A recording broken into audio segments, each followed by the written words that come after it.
Viewers, আমি এখন আছি লাল পাহাড়ের দেশ রাঙামাটিতে। আজ সারাদিন আপনাদের ঘুরে ঘুরে দেখাবো এই রাঙামাটির আসল সৌন্দর্য, আর আপনাদেরকে দেওয়ার চেষ্টা করব একটা সুন্দর রাঙামাটির ভ্রমণ গাইড। সো বন্ধুরা, আমার এই সম্পূর্ণ ভিডিও আপনাদেরকে দেখতে হবে। রাঙামাটি বাংলাদেশের পার্বত্য জেলাগুলোর মধ্যে একটি। রাঙামাটি বাংলাদেশের বৃহত্তম জেলা, যেখানে রয়েছে 11টি জনগোষ্ঠীর নিজস্ব সংস্কৃতি। সাথে রয়েছে এই জেলার অপার প্রাকৃতিক সৌন্দর্য, যা প্রতিটা ভ্রমণ প্রেমীকে মুগ্ধ করবে। আর আজকের ভ্রমণ গল্পে আমি আপনাদের এই রাঙামাটি কিভাবে যাবেন, কোথায় থাকবেন, আর কোন কোন জায়গায় ঘুরে দেখবেন, কতই বা খরচ হবে, থাকবে তার বিস্তারিত। আমাদের আজকের যাত্রা শুরু হচ্ছে ঢাকার টিটিপাড়া বাস স্ট্যান্ড থেকে। এই যাত্রায় আমরা যাচ্ছি ইউনিক পরিবহনের নন এসি বাসে করে, যার ভাড়া পড়েছে 870 টাকা। আপনারা চাইলে এসি বাসেও যেতে পারবেন, সেক্ষেত্রে ভাড়া পড়বে 1800 টাকার উপরে। রাত 9:45-এর বাসে করে আল্লাহর নাম নিয়ে আমাদের আজকের যাত্রা শুরু করছি রাঙামাটির রিজার্ভ বাজারের উদ্দেশ্যে।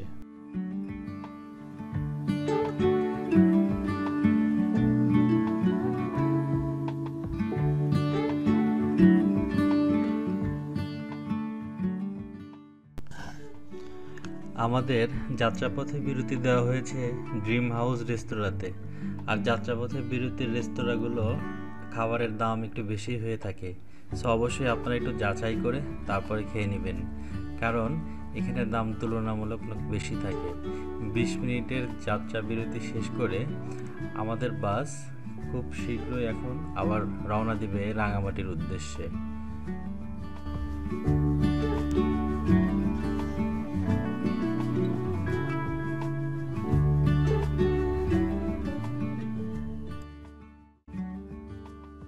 আমরা কিন্তু এখন চলে আসছি রাঙামাটির রিজার্ভ বাজার। এইখানটাতে কিন্তু বাস আমাদেরকে নামিয়ে দিয়েছে। আর এখান থেকে এখন আমাদের দুইটা ঘাট আছে, একটা হচ্ছে রিজার্ভ বাজার ঘাট আর একটা হচ্ছে শিল্পকলা ঘাট। সো আপনাদের যেখানেই আসুন, যখন এখানে আসুন, এখান থেকে আপনাদের যে কোনো একটা ঘাট থেকে ট্রলার বা নৌকা ঠিক করে নিতে হবে। এখানে প্রায় 3000-এর মধ্যে নৌকা পাওয়া যায় সারাদিনের জন্য। আর আমরা একটা নৌকা নিয়ে নিয়েছি। এই নৌকাটার মধ্যে মোটামুটি 15-20 জন মানুষ অনায়াসে চলাচল করতে পারবে। এখন আমাদের প্রথম যাত্রা শুরু হবে। এখানের যে বৌদ্ধদের বড় একটা বিহার আছে, রাজবন বিহার, তো সেই রাজবন বিহার এবং রাজার বাড়ি ঘুরবো। তারপরে আমরা কাপ্তাই লেকের মাঝখানে একটা রেস্টুরেন্টে সকালের খাবার খাবো। এখন আমাদের নৌকাটা চলে যাচ্ছে রাজার বাড়ির সিঁড়িঘাটের দিকে। আর সিঁড়িঘাটে এত সুন্দর একটা পুরনো গাছ, যে গাছটা দেখলে সবার ভালো লাগবে। আসলে এই রাঙামাটির গাছগুলো অনেক সুন্দর এবং সাবলীল। সো এখন আমরা রাজার বাড়ির সিঁড়িঘাট বেয়ে রাজার বাড়িতে উঠে যাব। লাল পাহাড়ের দেশ রাঙামাটি, এই রাঙামাটির লাল পাহাড় মাঝখানে সিঁড়ি বেয়ে আমিও আমার কলিগসরা চলে যাচ্ছি রাজার বাড়ির ভিতরে। দেখতে পাচ্ছি একটা উপাসনালয়, সত্যিই খুব চমৎকার এবং মনোমুগ্ধকর পরিবেশ। সম্ভবত রাজা এখানে থাকেন না, শুধু রাজা বাড়িটাই রয়েছে। একটা উপাসনালয় আমরা দেখতে পাচ্ছি, আমার কলিগসরা সেখানে অনেক ধরনের মজা করছে, সত্যি অতুলনীয়।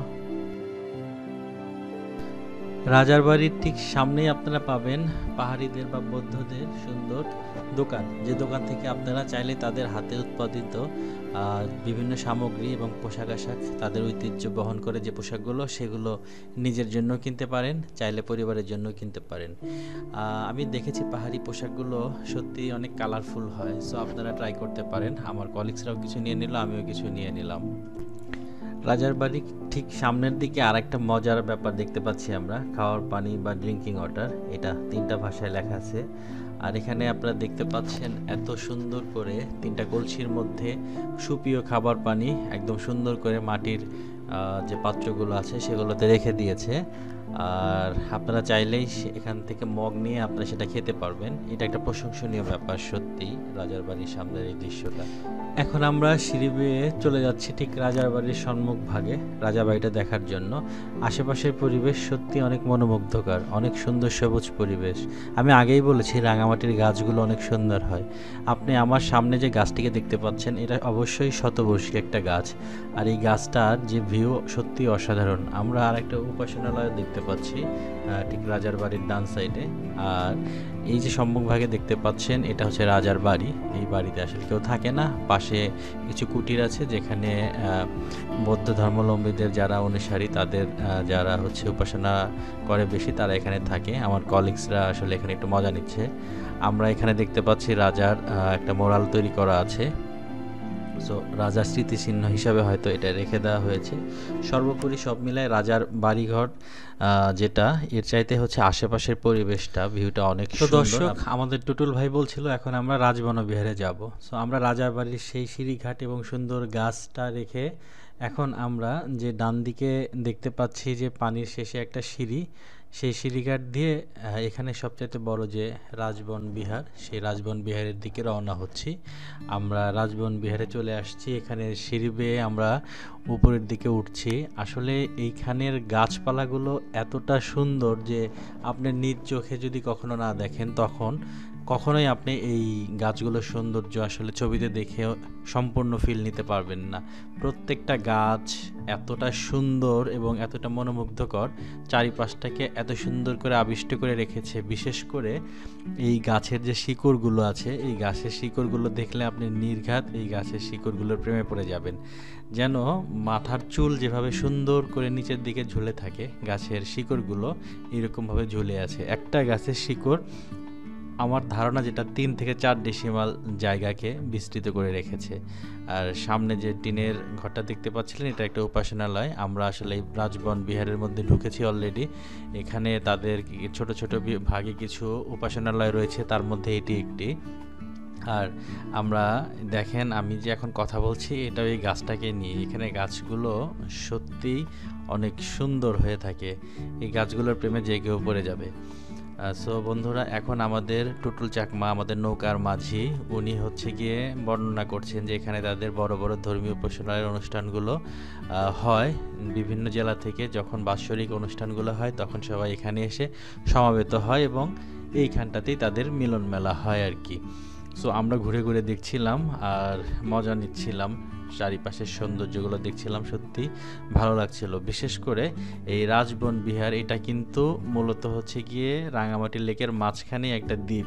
আর এই দ্বীপের মধ্যে অনেক সুন্দর সুন্দর বিল্ডিং, রাস্তাঘাট এবং বিভিন্ন চরিত্রের মানুষকে আপনি দেখতে পাচ্ছেন যে তাদের নির্দিষ্ট পোশাকে পরা যে তাদের যে পুরোহিতগণ আছেন তারা তাদের কাজ করছে আমরা দেখছি। তারপরে হচ্ছে গিয়ে সত্যি এটা একটা নতুন এক্সপিরিয়েন্স। আপনারা যারা সরাসরি না যাবেন তারা আসলে বুঝতে পারবেন না। এখানে এর মধ্যে যারা আছে সবাই হচ্ছে খুবই ধর্মপরায়ণ, তারা হচ্ছে বৌদ্ধ ধর্মাবলম্বী এবং এখানে সেই সংস্কৃতি এবং শিক্ষা হয়। এখানে বাচ্চাদের জন্য যে স্কুল কলেজগুলো আছে সেগুলো হচ্ছে এগুলোর ভিতরে না, এগুলোর বাইরে। এখন এরা যারা স্কুলে যাচ্ছে তারা হচ্ছে নৌকায় করে রাঙামাটি জেলায় যাবে, মানে রাঙামাটির মেইন যে অঞ্চল সেখানে যাবে, আর সেখান থেকে পড়াশোনা করে আবার এখানে এসে থাকে। এই ভদ্রলোক এখানের একজন বয়োজ্যেষ্ঠ ব্যক্তি, উনি এই এলাকা সম্পর্কে সুন্দর করে আমাদের গুছিয়ে গুছিয়ে সব কিছু বলতেছিলেন, আমরাও শুনতেছিলাম, চারিপাশের পরিবেশ দেখতেছিলাম। সত্যি এক মনোমুগ্ধকর পরিবেশ। সো আমরা এখন সিঁড়ি বেয়ে চলে যাচ্ছি। আমরা এখন মাঝখানে একটা টিলা রেস্টুরেন্টে আমাদের সকালের খাবার খেয়ে নেব। তো আমরা সকালের খাবার খাওয়ার জন্য রেস্টুরেন্টটাতে চলে আসছি। সত্যি এটা অনেক সুন্দর একটা পরিবেশ, চারিপাশে পানি, সেই পানির মাঝখানে একটা ছোট্ট পাহাড় বা টিলা, সেই পাহাড়ের মধ্যে অনেক সুন্দর একটা গাছ, সাথে আপনারা দেখতে পাচ্ছেন ওখানে আপনার ক্যাম্প করে থাকা হ্যাম্পের ব্যবস্থা আছে, আপনি রাত্রি যাপন করতে পারবেন। এখানে আমরা এই টেবিলটাতে বসে খাবো, আমাদের আসলে সবার একটু ক্ষুধা লাগছে সকালের। সো আমাদের প্রাকৃতিক পরিবেশ দেখছি আর খাচ্ছি, আমাদের খাওয়া প্রায় রেডি। খাওয়া শেষ করে আমরা এখন শুভলং ঝর্ণার দিকে রওনা হব। প্রাকৃতিক সৌন্দর্য দেখতে দেখতে চলে যাব শুভলং ঝর্ণার দিকে। দর্শক, আমরা এখন চলে যাচ্ছি শুভলং ঝর্ণার দিকে। আর রাঙামাটির শুভলং ঝর্ণা যাওয়ার চারিপাশে যে প্রাকৃতিক সৌন্দর্য রয়েছে সেগুলো আপনাদের দেখাতে যাব। বাংলাদেশের একটি প্রাকৃতিক সৌন্দর্যমণ্ডিত উঁচু পাহাড়ি ঝর্ণা হচ্ছে শুভলং ঝর্ণা। এটি বৃহত্তর রাঙামাটি জেলার বরকল উপজেলাধীন 1 নং শুভলং ইউনিয়নের চিলারডাক নামক স্থানে কাপ্তাই হ্রদের কোল ঘেঁষে কর্ণফুলী নদীর অববাহিকায় অবস্থিত জলরাশির ঝর্ণা। নৌপথে সুবলং বাজার যাওয়ার আগে এই ঝর্ণাটির দেখা মিলে। এখানে প্রতি বছর বর্ষা মৌসুমে হাজারো পর্যটকের সমাগম ঘটে। সুবলং ঝর্ণায় বাংলাদেশের পর্যটন কর্পোরেশনের কিছু স্থাপনা ও খাবার দাবারের রেস্টুরেন্ট রয়েছে। ঝর্ণায় প্রবেশ করতে দর্শনার্থীদের টিকিট কাউন্টার থেকে টিকিট সংগ্রহ করতে হয়। রাঙামাটি সদর হতে সুবলং ঝর্ণার দূরত্ব মাত্র 25 কিলোমিটার দূরে। শুকনো মৌসুমে সুবলং ঝর্ণা খুব সামান্য পরিমাণে পানি থাকে, তবে তীব্র খরা মৌসুমে ঝর্ণার পানি একেবারেই শুকিয়ে যায়। বর্ষা মৌসুমে সুবলং ঝর্ণার জলধারা প্রায় 300 ফুট উঁচু থেকে নিচে আছড়ে পড়ে কাপ্তাই হ্রদের জলে গিয়ে মিশে যায়। সুবলং ঝর্ণায় যাওয়ার পথে চারিদিকে যে পাহাড় এবং সৌন্দর্য, সৃষ্টিকর্তার তৈরি এই সৌন্দর্য যদি আপনি নিজ চোখে না দেখেন, আপনি এই মানে সম্পূর্ণ যে হৃদয়ের মাঝে বা চিত্তের মাঝে যে আনন্দ অনুভূতি হবে সেটা থেকে মিস করবেন। সো আমরা এখন খুব কাছাকাছি সুবলং ঝর্ণার। আমরা এখন সুবলং ঝর্ণাতে গিয়ে নামবো। আপনারা দেখতে পাচ্ছেন সুবলং ঝর্ণা। দর্শক শ্রোতা, আমরা এখন চলে আসছি রাঙামাটিতে সুবলং ঝর্ণা। দাদা, এটা কি বড়টা না ছোটটা? এটা হচ্ছে বড় ঝর্ণাটা। বড় ঝর্ণাটা। তো আমরা এখন বড় ঝর্ণার দিকে আগাচ্ছি। সাথে আছে আমাদের কলিগগণ। Please subscribe. ওকে, অনেক সুন্দর করে সে বলছে। তো এখানে আমাদের মনে হয় টিকিট কাটতে হবে না দাদা? টিকিটের মূল্য কত? 30 টাকা। 30 টাকা। তো এখানে ঝর্ণাটা দেখতে পাচ্ছি আমরা, যদিও এখন শীতকাল, যার কারণে একটু পানি কম, খুব অল্প পরিসরে পানি আসতেছে। তো এখানে 30 টাকা করে আমাদেরকে একটা টিকিট নিতে হবে। আর টিকিট নেওয়ার পরে হচ্ছে গিয়ে আমি আপনাদেরকে যদি একটু এক্সপ্লোর করে দেখাই, এখানে অনেক দর্শনার্থী আছে। তারপরে আমি চারি সাইডটা আপনাদেরকে একটু ঘুরে দেখাচ্ছি। এই দেখেন নৈসর্গিক সৌন্দর্য, পাহাড়, দুই পাশে পাহাড় ভেদ করে মাঝখানে কাপ্তাই লেকের পানি বেয়ে আপনারা এখানে আসবেন।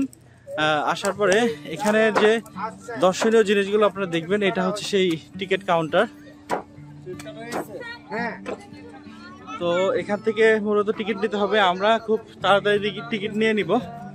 আর আমি যদি আপনাদেরকে একটু ঝর্ণাটাকে দেখাই, তো আপনারা দেখতে পাচ্ছেন এটার উচ্চতা অনেক উচ্চতা আর কি। আমরা চেষ্টা করব পুরো ঝর্ণাটার উপরে ওঠার জন্য। আমি যদি একটু জুম করে দেখাই, তো এখানে খুব অল্প পরিসরে পানি পড়ছে, কারণ আমরা এখন আসছি, এটা ফেব্রুয়ারি মাস, শীতকাল। এই যে আপনারা দেখতে পাচ্ছেন এখানে পানি পড়ছে। তো আমি আবার জুম আউট করে দিচ্ছি। ঝর্ণাটার উচ্চতা আশা করা যায় মোটামুটি 200 ফিট তো হবেই, 200-300 ফিট হবে। আর এই দিকটা আরো বেশি উচ্চতা। দর্শক, প্রাকৃতিক সৌন্দর্যের লীলাভূমি, এই জিনিসগুলো আসলে আমাদের দেখা উচিত।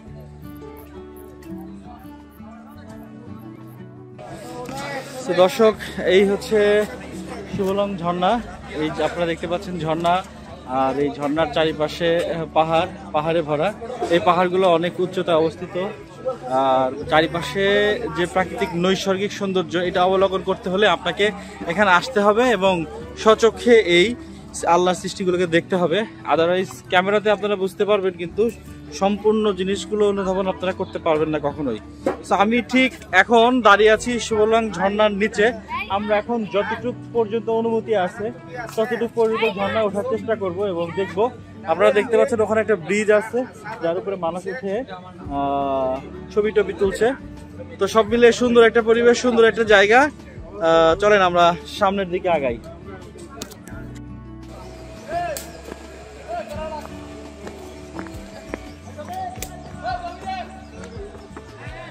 দর্শক, আপনারা দেখতে পাচ্ছেন ঝর্ণাটা আসলে শীতকালের সময় হওয়ার কারণে ঝর্ণা থেকে পানির পরিমাণ খুবই সামান্য। প্রাকৃতিক সৌন্দর্যের এই শিলাভূমি, এই সৌন্দর্য দেখতে হলে আপনাকে অবশ্যই রাঙামাটি ভ্রমণ করতে হবে এবং সবকিছু স্বচক্ষে দেখার যে একটা মজা, আপনারা মোবাইলে, ইউটিউবে এবং টিভিতে যা দেখতে পান, বাস্তবে এটা তার থেকে ভিন্ন। মানে এই জন্য এক নৈসর্গিক সৌন্দর্য, আর এই নৈসর্গিক সৌন্দর্য দেখতে হলে আপনাকে অবশ্যই সশরীরে এসে ভ্রমণ করতে হবে।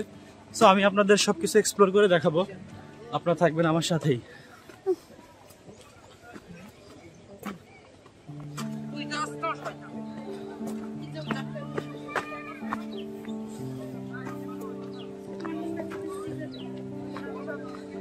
এই সেই কাঙ্ক্ষিত মুহূর্ত, আমি এখন চলে আসছি ঠিক সুবলং ঝর্ণার কাছে।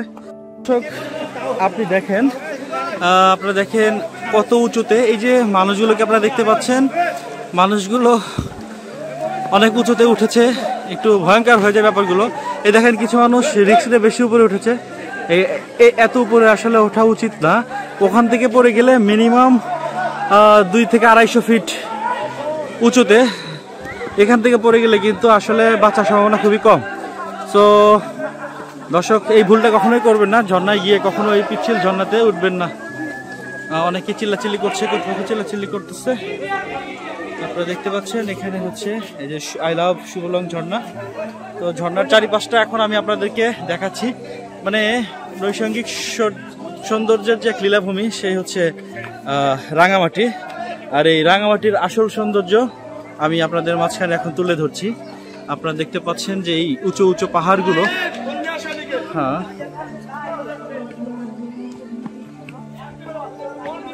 আসলে আমার স্কিনে এই পাহাড়গুলো আটতেছে না, এত উচ্চতায় পাহাড়গুলো। দেখেন আমি আস্তে আস্তে আস্তে আস্তে নিচে নামছি।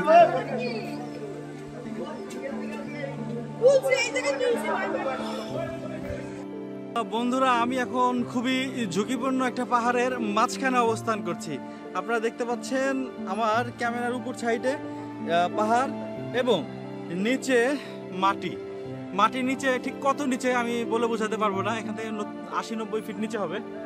আর আপনাদের আমি দেখাচ্ছি পাহাড়ের আসল সৌন্দর্য, সাথে মিষ্টি মিষ্টি চেহারার নিজেকেও দেখাচ্ছি। দর্শক, আমরা এখন চলে যাচ্ছি বরকল উপজেলার একটা জুম পাহাড়, বড় একটা পাহাড়। মূলত আমার একটু পাহাড়ে ওঠার শখ, যার কারণে সেই পাহাড়ের দিকে যাচ্ছি।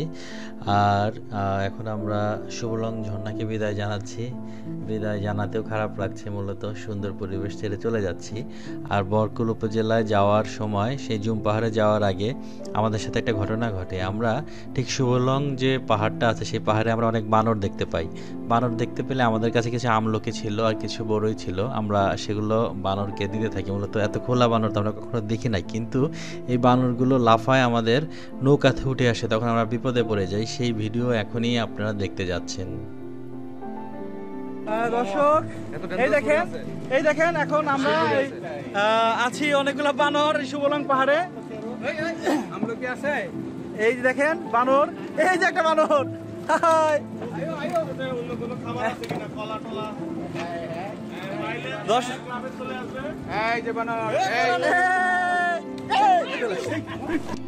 দর্শক, মূলত বানর এখন আমাদের অ্যাটাক করেছে, এক কথায় লাফ দিয়ে আমাদের নৌকায় উঠে চলে আসছিল। পরে আমাদের নৌকায় যে চাকমা রাসেল ভাই ছিল, সেই রাসেল ভাই বানরের সাথে ফাইট করে মূলত বানরটাকে একদম ঘুষি মেরে পানির নিচে ফেলে দিয়েছে। দেখতে পাচ্ছেন বানরটা ভিজে গেছে, আমাদের রাসেল চাকমা ভাইয়ের হাতও কিছুটা কেটে গেছে বানরের ইয়েতে।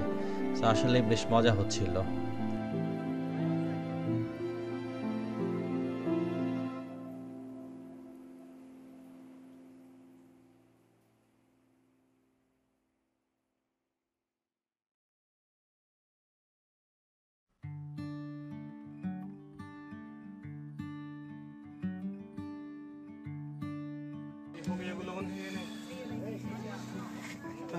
প্রিয় দর্শক, আমরা এখন আছি বরকলের জুম পাহাড়ে। আর এখানে কিছু পাহাড়ি দোকান দেখতে পাচ্ছি, আর প্রাকৃতিক সৌন্দর্য দেখতে পাচ্ছি। এখানে সাধারণ মানুষের জীবনযাপন সত্যি, আপনারা চাইলে এখানে আপনি পাহাড়ি ডাব পাবেন, পাহাড়ি পান পাবেন, তারপরে আপনারা পাবেন বিভিন্ন রকমের আনারস। সত্যি এগুলো অনেক মধুর, এবং সাথে আছে পাহাড়ি বাজার। তো আমরা এখন বরকলের এই জুম পাহাড়ের এখানে ছোটখাটো একটা রেস্টুরেন্ট টাইপের আছে, আপনারা চাইলে এখানে খাওয়া দাওয়া সেরে নিতে পারবেন।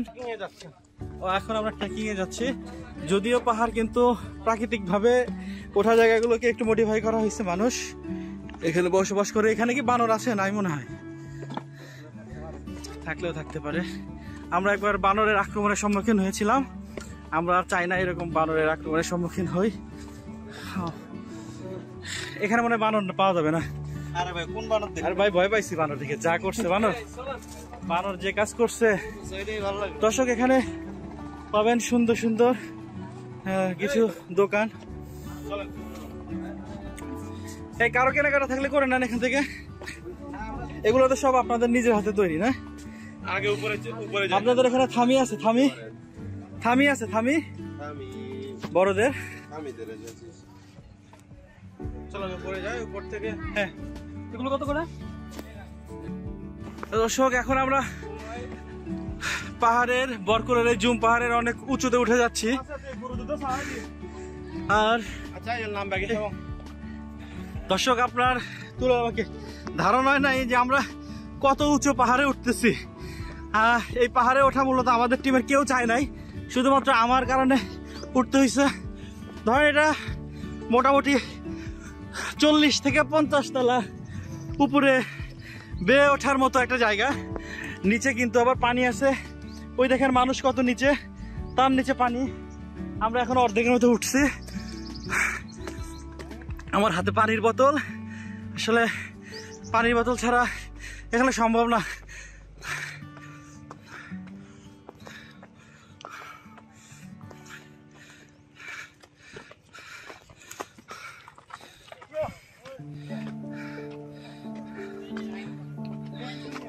দর্শক, আমরা এখন যে পাহাড়ের উপরটায় উঠেছি, এটা হচ্ছে সেই আই লাভ বরকল লেখার জায়গাটা।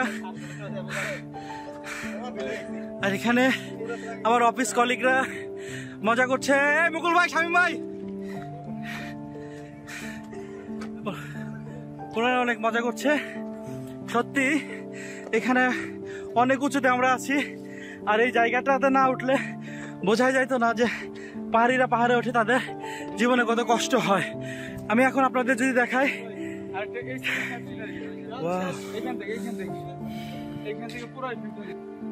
এখন আমরা এখান থেকে নেমে যাচ্ছি।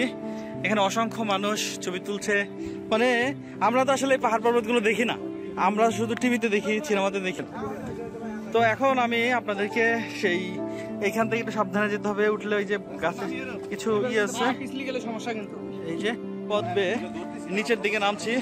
আর আপনারা দেখেন আমার পিছনে আমার কলিগসরা নামছে। একটু সাবধানতা অবলম্বন করে আমাদের এই পাহাড় থেকে নামতে হবে, কারণ যে আমরা কিন্তু এই বন্ধুর পথে হাঁটার জন্য উপযোগী না। সবসময় আমরা এই রাস্তায় হাঁটি না, যার কারণে আমাদের বিপদ হতে পারে। সো সবাই সাবধানে নামেন, আমি নিজেও সাবধানে নামছি। এত কষ্ট করতেছে ভিউয়ার শুধুমাত্র আপনাদের জন্য। সবাই বেশি বেশি লাইক, কমেন্ট, শেয়ার, সাবস্ক্রাইব করবেন। এই যে আমাদের ভাইরাল কাফি ভাই, ও না কাফি ভাই না, এটা হচ্ছে আমার কলিগ কাফি ভাইয়ের ছোট ভাই। এইখানে কিন্তু একটু প্রবলেমেটিক রাস্তা, সাবধানে ভাই। আমি নিজেও একটু, বন্ধুরা আমার ক্যামেরা একটু এলোমেলো হয়ে যাচ্ছে, কারণ সাবধানে নামতে হচ্ছে। এখানে সমস্যাটা কি, একজন যদি উপর থেকে পড়ে যায় নিচে সবাই পড়ে যাবে। এই জন্য হচ্ছে সাবধানী করতে হবে। আমরা এখন এখানে একটা চায়ের বিরতি দিব। আমার এটা হচ্ছে পাহাড়ি, এটা কি হুক্কা বলে না?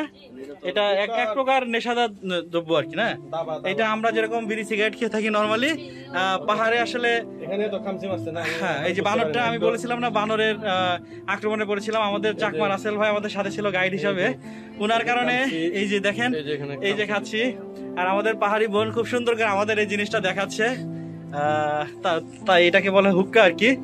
তো এইটা আমাদের নরমাল বিড়ি সিগারেট আমরা যেভাবে খাই, এটা ঠিক সেম জিনিসটা, একটা শব্দ হচ্ছে। আমি একটু ভিতরে দেখাইতে পারবো? ভিতরে দেখা যাবে? আমি একটু বলি ভাই। আচ্ছা ঠিক আছে। সেটা হচ্ছে যে পাহাড়ে বাসায় যদি কেউ বেড়াতে যায়, এটা আমরা দাবা বলি আর কি। দাবা। তাহলে প্রথমে কিন্তু এখানে তাকে হচ্ছে পানি দেওয়া হবে, তারপরে হচ্ছে এই দাবাদার দেওয়া হবে তামাক দিয়ে, যদি সে খেতে চায় আর কি, এটা অফার করা হবে। তারপরে হচ্ছে তাকে হচ্ছে পান, এই জিনিসগুলো হচ্ছে দেওয়া হবে। কেউ যদি অতিথি যায়। ঝুম পাহাড় ভিজিট শেষে আমরা এখন চলে যাচ্ছি রাঙামাটির মেইন আকর্ষণ, সেই রাঙামাটির ঝুলন্ত ব্রিজ। আমরা ছোটবেলা থেকে বইয়ে এবং ক্যালেন্ডারে যে ছবি দেখে এসেছি ঝুলন্ত ব্রিজ, প্রাকৃতিক সৌন্দর্য দেখতে দেখতে আমরা এখন সেই ঝুলন্ত ব্রিজের দিকে চলে যাচ্ছি বন্ধুরা। সো আপনারা দেখতে পাচ্ছেন এখন আমরা ঠিক ঝুলন্ত ব্রিজের সামনে এসে উপস্থিত হয়েছি। সত্যি অনেক সুন্দর একটা জায়গা। এই ঝুলন্ত সেতু মূলত রাঙামাটি শহরের শেষ প্রান্তে কাপ্তাই লেকের উপর অবস্থিত 335 ফুট লম্বা একটি সেতু, যা রাঙামাটি শহরের প্রধান আকর্ষণ। সাধারণত রাঙামাটি গিয়ে এই ঝুলন্ত সেতুটি না দেখে কেউ ফেরত আসেন না। এই ঝুলন্ত সেতুকে বলা হয় সিম্বল অফ রাঙামাটি। নয়নাভিরাম বহুরাঙা এই ঝুলন্ত সেতুটি দুইটি বিচ্ছিন্ন পাহাড়ের মাঝে গড়ে দিয়েছে এক সুন্দর সম্পর্ক। সেতুটি পারাপারের সময় সৃষ্ট কাঁপুনি আপনাকে এনে দেবে ভিন্ন ধন্যতা। এখানে দাঁড়িয়ে কাপ্তাই হ্রদের মনোরম দৃশ্য অবলোকন করতে পারবেন। কাপ্তাই হ্রদের সৌন্দর্যে আপনি মুগ্ধ হতে বাধ্য। ওপারে রয়েছে আদিবাসী গ্রাম, ইচ্ছে হলেই পাবেন আদিবাসী জীবনযাত্রার কিছু চাল বা চিত্র। এটি দেখতে দেখতে পর্যটন কর্পোরেশনকে দিতে হবে 20 টাকা করে চাঁদা, আর হচ্ছে গিয়ে আপনার নৌকা যদি আপনারা এখানে রাখেন সেক্ষেত্রে আপনাদেরকে দিতে হবে নৌকার জন্য 50 টাকা করে চাঁদা। তো দর্শক, আমরা এখন হাঁটতে হাঁটতে উঠে যাচ্ছি আদিবাসী পাড়ার দিকে, আর চারিপাশে দেখছি রাঙামাটির সৌন্দর্য, কাপ্তাই লেকের সৌন্দর্য, ঝুলন্ত ব্রিজের সৌন্দর্য, সব মিলিয়ে নয়নাভিরাম সুন্দর একটা দৃশ্য আপনারা নিজেরাও দেখতে পাচ্ছেন। চারিদিকে পাহাড়, পানি। আমরা এখন আদিবাসী পাড়াতে উঠে গেছি এবং এখানে আমরা দেখতে পাচ্ছেন অনেক পাহাড়ি আনারসগুলো সত্যি সুমিষ্ট। মাত্র 10 টাকা থেকে শুরু, 30 টাকা 40 টাকা পর্যন্ত এখানে আপনারা আনারস পাবেন। তো আমরা গুটি গুটি পায়ে হেঁটে যাচ্ছি। মূলত হচ্ছে আশেপাশের সৌন্দর্য এবং পাহাড়ি মানুষদের ব্যবহার এবং তাদের বাজার, এসব কিছু ঘুরে ঘুরে দেখতে সত্যি অনেক ভালো লাগছে। সব মিলিয়ে আপনারা যারা একদিনের জন্য রাঙামাটিতে যাবেন তাদেরকে কিন্তু আমি আজকে ঘুরিয়ে ঘুরিয়ে দেখালাম কোথায় কোথায় আপনারা যাবেন, কিভাবে যাবেন সব কিছু। আর দেখতে পাচ্ছেন এখানে যে মার্কেটগুলো আছে, এখানে যে দোকানদারগুলো আছে, যে মেয়েগুলো বা যে লোকগুলো আছে, এরা কিন্তু দাম একদমই ছাড়তে চায় না, কারণ এরা জানে যে আপনারা ওখানে গেছেন কিছু না কিছু কিনবেন। সো আপনারা যদি একটু দামাদামি করেন সেক্ষেত্রে কিছুটা কমে আপনারা পেতে পারেন বলে আমার ধারণা। আমরাও চেষ্টা করেছি এবং কিছুটা কমে পেয়েছি।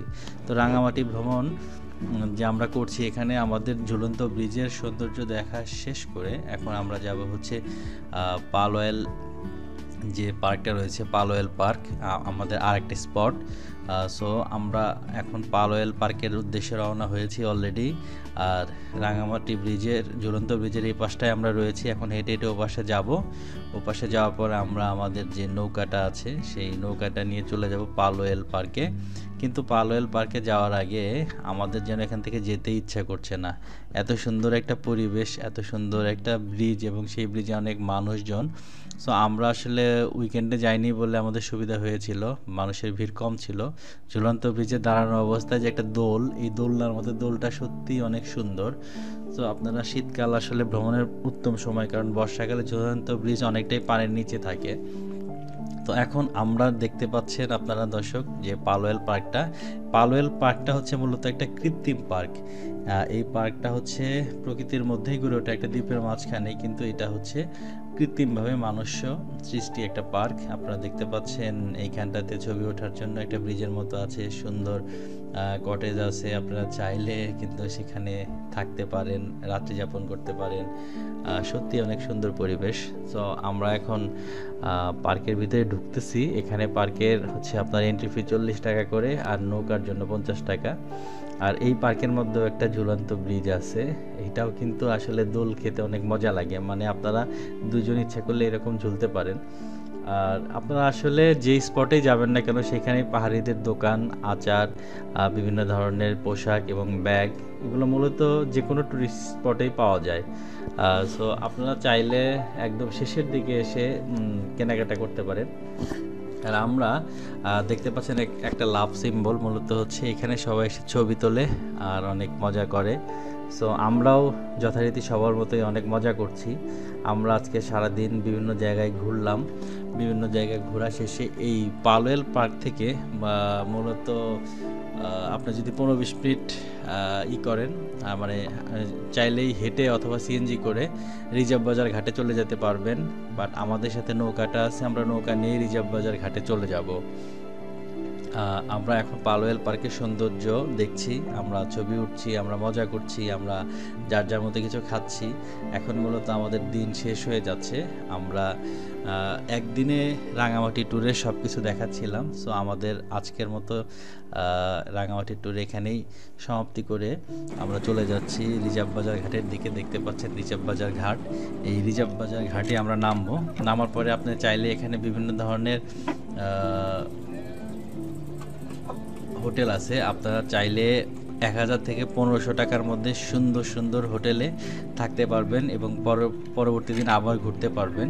আর যদি আপনারা চান আমাদের মতো, মানে আমরা আজকে রাত্রে আবার ঢাকায় ব্যাক করব রাতের বাসে করে, সো পুরো একটা দিনে আপনি কিভাবে রাঙামাটি আসবেন এবং কিভাবে রাঙামাটি থেকে ব্যাক করে আবার চলে যাবেন সম্পূর্ণ বর্ণনাই আপনাদের সাথে শেয়ার করলাম। এখন আমরা রিজার্ভ বাজার ঘাটের সেই সিঁড়ি বেয়ে বেয়ে রাঙামাটি কাপ্তাই লেককে বিদায় দিয়ে চলে যাচ্ছি এবং খুবই সত্যি মনটা খারাপ হয়ে যাচ্ছে, কারণ আবার সেই যান্ত্রিক শহরে চলে যাচ্ছি, আবার সেই যান্ত্রিক জীবন, আবার সেই প্রতিদিনের নিত্যদিনের যে জিনিসগুলো দেখা সেগুলো দেখা। সো রাঙামাটির এই ভ্রমণটা সত্যি অনেক মনোমুগ্ধকর ছিল। সব মিলে সুন্দর একটা ভ্রমণ শেষ করলাম। এখন আমরা চলে আসছি রিজার্ভ বাজার। এখান থেকে এখন আমরা রাতের 8:30টার বাস ধরে আমরা আবার ঢাকার উদ্দেশ্যে রওনা দিব। সো আপনারা চাইলে থেকেও যেতে পারেন, আপনারা চাইলে ঢাকায় চলে আসতে পারেন। একদিনের সম্পূর্ণ একটা ট্যুর গাইড আপনাদেরকে দিলাম। কেমন লাগলো অবশ্যই আপনারা কমেন্টসে জানাবেন। আর আপনাদের কমেন্টস, লাইক এবং শেয়ার সত্যিই অনেক বেশি ইম্পর্টেন্ট আমাদের মতো কন্টেন্ট ক্রিয়েটারদের জন্য। সবাইকে ধন্যবাদ। আসসালামু আলাইকুম রহমতুল্লাহ। ভালো থাকবেন সবাই।